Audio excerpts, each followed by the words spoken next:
மன்னார் மாவட்டம் என்பது மிக நீண்ட காலமாக நான் இந்த பகுதிகளுக்கு வருகை தந்து இலங்கை ஆசிரியர் சேவை சங்கத்தினுடைய செயல்பாடுகளில் நாங்கள் ஈடுபட்டுக் கொண்டிருக்கிறோம்.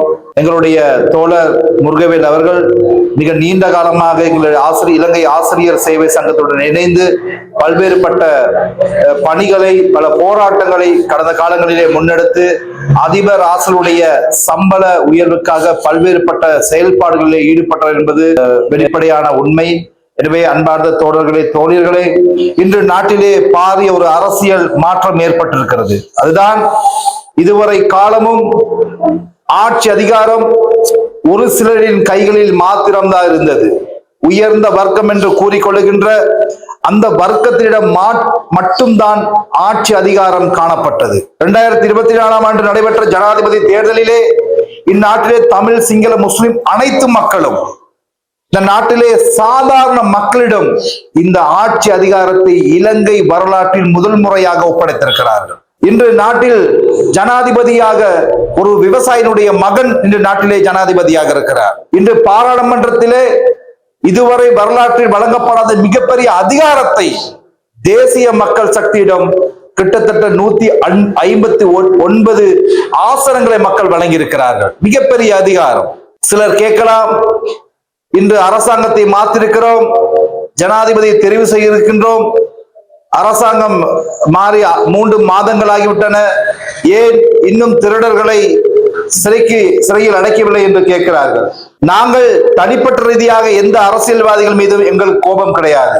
ரணில் விக்ரமசிங்கே அவர்கள் மீதோ, ராஜபக்ச அவர்கள் மீதோ, அல்லது வேறு எந்த அரசியல் அவர்கள் மீது தனிப்பட்ட எங்களுக்கும் அவர்களுக்கும் எந்த விதமான கோபம் கிடையாது.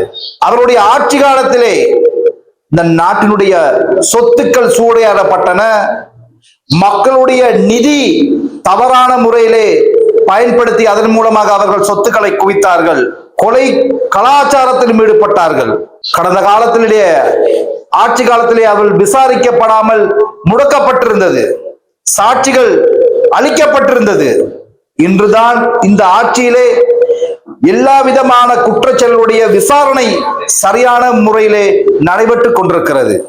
எனவே மிக விரைவில் அநீதியில் ஈடுபட்டவர்கள் நிச்சயமாக கைது செய்யப்பட்டு சிறையில் அடைக்கப்படுவார்கள். அவர்களுக்கு நிச்சயம் தண்டனை வழங்கப்படும்.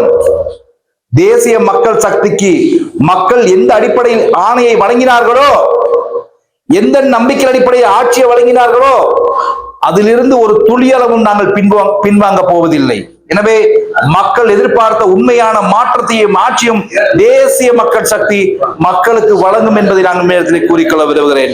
அன்பார்ந்த தோழர்களே, தோழியர்களே, அது மட்டுமல்லாது இவ்வளவு காலமும் நாட்டிலே இனவாதத்தை தூண்டி, மதவாதத்தை தூண்டி மக்களிடம் வாக்குகளை பெற்றுக் கொண்டார்கள். ஒரு பக்கம் தென்னிலங்கையில் சிங்கள மக்களிடம் சென்று அங்கு ஒரு கதையை கூறி இனவாதத்தை தூண்டி சிங்கள மக்களுடைய வாக்குகளை பெற்றுக் கொண்டார்கள். இன்னொரு பக்கம் தமிழ் மக்களிடம் சென்று அங்கு இனவாதத்தை தூண்டி தமிழ் மக்களோட வாக்குகளை பெற்றுக் கொள்கின்றார்கள். வேறொரு புறம் முஸ்லிம் மக்களிடம் சென்று முஸ்லிம் இனவாதத்தை தூண்டிவிட்டு அந்த மக்களுடைய வாக்குகளை பெற்றுக் கொண்டார்கள். ஆனால் இன்று நாட்டில் இருக்கின்ற தமிழ், சிங்கள, முஸ்லிம் அனைத்து மக்களும் ஒரு உண்மையை புரிந்து கொண்டிருக்கிறார்கள்.